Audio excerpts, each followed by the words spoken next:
โอ้โอ้ยเงินก่อน เขาก็ลุก เป็ดเงินก่อนสูมันทำอะไรมันเงินตูดนี่ว่าเงินตูด งมกินหอยเลย มันก็มีอยู่บ่หอยมั้ยเดี๋ยวไล่บ่เว้ยงมหอย แปลงมาอุได้โอ้ยังเมามันแต่ไรบ้างก็มอยบ่ปะ บอกทหารกินกันเป็นมันลอยได้เป็ดกา เป็ดกาอีกาไก่ได้กินนะ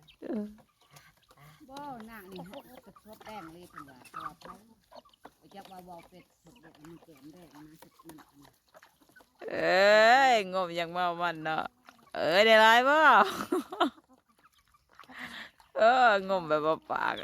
บัวมันลุกมากินมาทิ้งใต้ โอ้บ่มี บัวเลยกูบัวแบะที่มันลุก มันกินมาแล้ว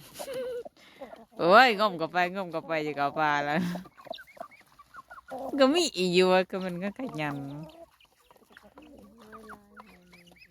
หอยอ่ะ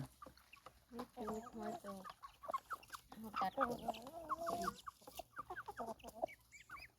ด งมยังไงฮะ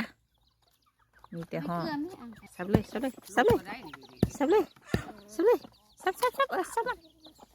เป็ดเจ้าใหญ่มาแล้วเป็ด